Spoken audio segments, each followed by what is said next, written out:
Assalamualaikum warahmatullahi wabarakatuh. Alhamdulillahi rabbil alamin.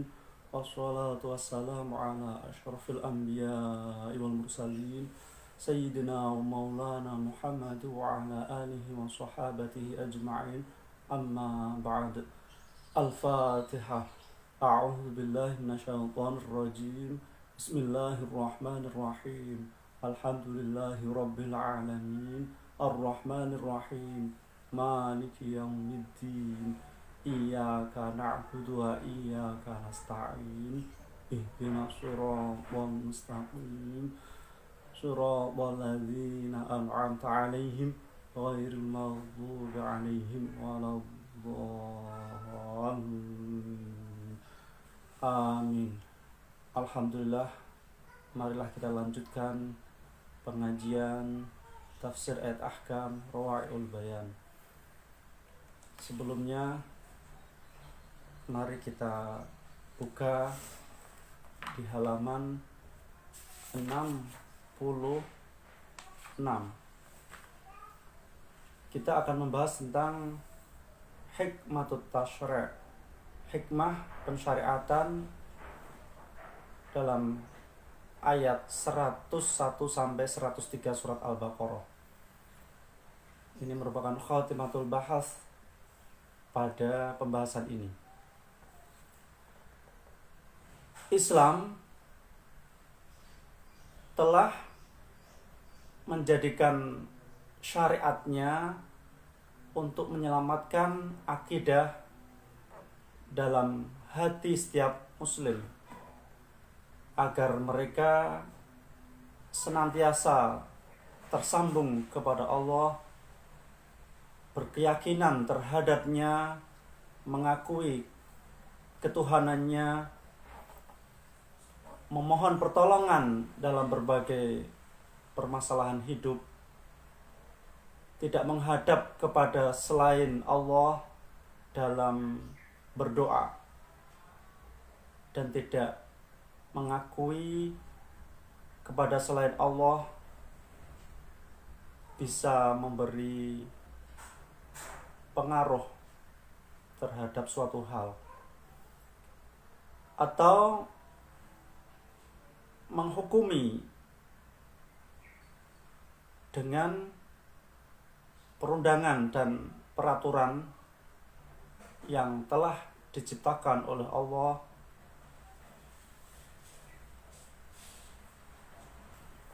Jadi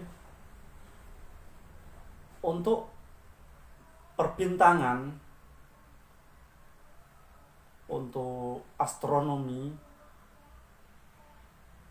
semisal planet dan bintang-bintang, itu adalah tunduk dengan perintah Allah sebagaimana makhluk lainnya.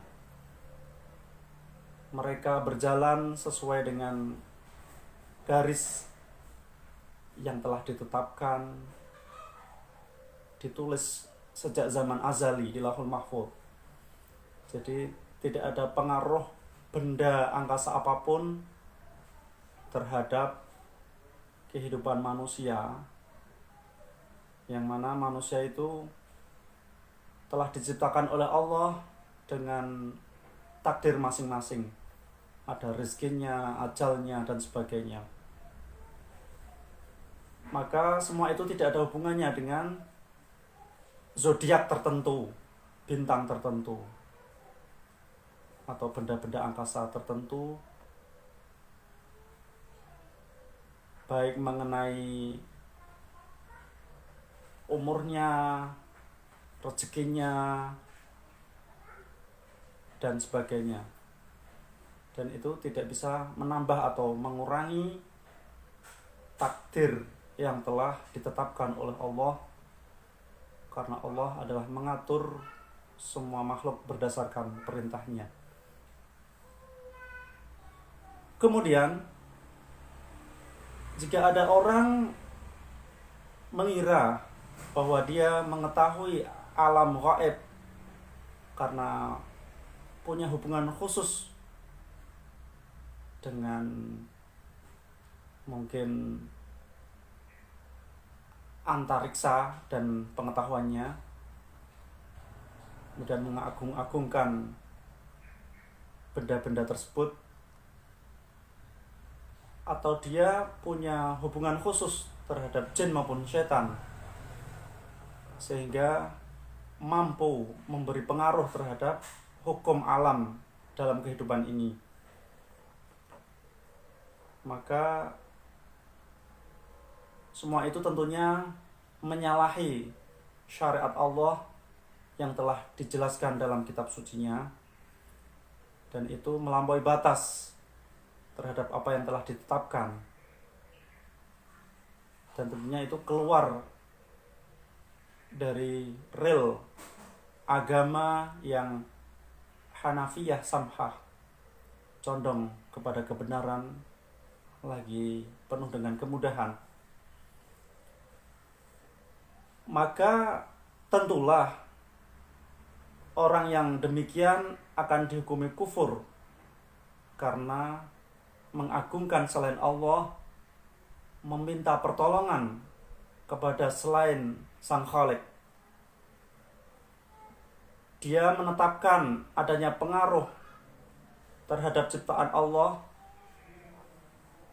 bagi selain Allah, Sang Maha Pencipta itu sendiri. Tentunya orang Muslim akan tahu bahwasanya seorang penyihir tidak akan mampu mendatangkan bahaya, bencana atau penyakit terhadap seseorang. Tidak pula mereka bisa memisahkan antara pasangan suami istri dan yang lainnya. Akan tetapi tidak ada yang kuasa sedikit pun melakukan hal itu kecuali dengan seizin Allah Subhanahu wa taala. Jika sihir saja itu kufur, keluar dari syariat Islam, maka tidak mungkin seorang rasul pun akan disifati sebagai seorang penyihir, dan tidak akan mungkin pula seorang rasul menghukumi berdasarkan sihirnya. Dan para rasul ini mendatangkan sesuatu yang luar biasa, yang di luar kebiasaan umum, yakni yang berupa mukjizat. Dan karena inilah Al-Quran sebagai kitab Allah yang memberi penjelasan secara tegas, sekaligus mensucikan dan membersihkan nama baik Nabi Sulaiman, yang mana dia disangka dan dituduh sebagai tukang sihir dan memberi hukum berdasarkan sihir, serta memerintahkan untuk mempelajari dan mempraktekkan sihir. Maka hal yang telah dituduhkan oleh Bani Israel kepada Nabi Sulaiman adalah tuduhan yang bohong belaka. Ucapannya batal. Dan ini menunjukkan kebodohan dan kesesatan mereka, bahkan jauh dari jalan yang lurus. Mereka tidak tahu persis siapa sesungguhnya Allah. Mereka tidak tahu apa yang pasti ada pada Rasul dan apa yang tidak mungkin ada pada mereka. Dan tentunya para Rasul, mereka bersih dari memohon pertolongan kepada setan-setan. Apalagi jin ini ditundukkan kepada perintah Nabi Sulaiman dengan seizin Allah, bukan dengan sihir. Dan ini menunjukkan bahwa syariat Allah ini mensucikan dirinya dari persekutuan terhadap makhluk, Jadi tidak ada makhluk pun yang bisa memberi pengaruh. Dan para rasul juga jauh dari jalan-jalan yang tersesat. Dan sekaligus menegaskan bahwa seorang muslim harus meyakini iktikadnya karena sebagai kewajiban seorang hamba. Kita buka Al-Muhadharah Ats-Tsalitsah, perkuliahan yang ketiga. An-Naskhu fil Quran. Nasakh dalam Al-Quran. Nasakh ini seperti amandemen. Allah Subhanahu wa taala berfirman, A'udzubillahi minasyaitonir rajim. Ma nansakh min ayatin aw nusiha na'ti bi khairin minha aw mithliha. Sesuatu yang kami salin dari ayat atau kami tinggalkan akan kami ganti dengan yang lebih baik daripadanya atau yang semisalnya. Alam ta'lam annallaha ala kulli syai'in qadir. Apakah kamu tidak tahu bahwasanya Allah Maha Kuasa atas segala sesuatu? Alam ta'lam annallaha lahu mulkus samawati wal ard. Apakah kamu juga tidak tahu bahwasanya Allah baginya kerajaan langit dan bumi? Wa ma lakum min dunillahi min waliyyin wala nasir. Dan tiada bagi kalian dari selain Allah seorang penolong dan tidak pula kekasih.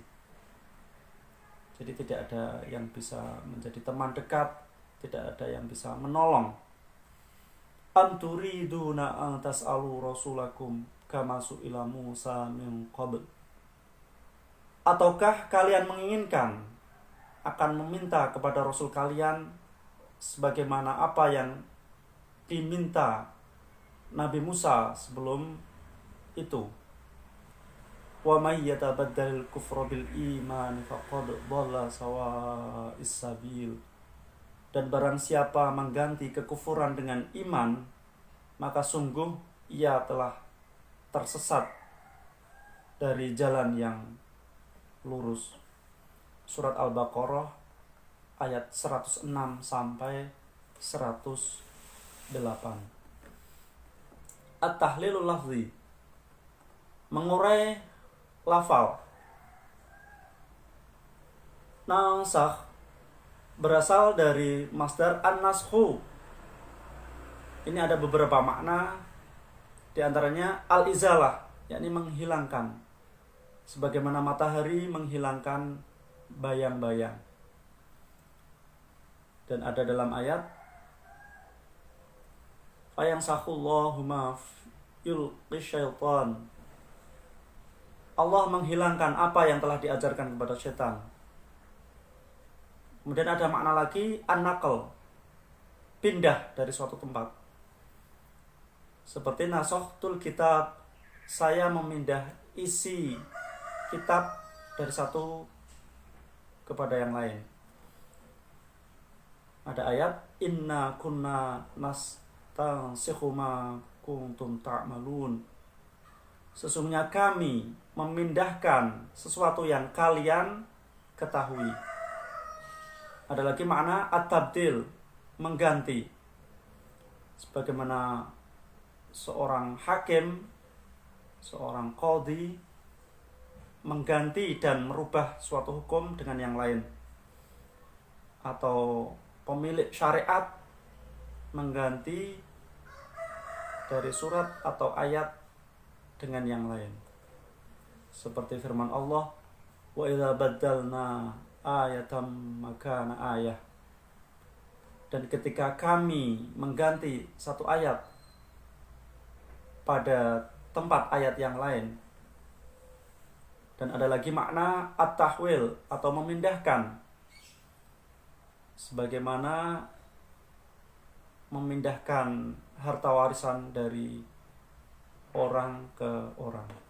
Ini dari segi lughah, Kalau segi syarak, para ulama fikih dan usul fikih punya definisi banyak sekali, dan secara ringkas sebagaimana dikemukakan oleh Ibnul Hajib, naskh adalah menghilangkan hukum syarak dengan dalil syarak yang baru.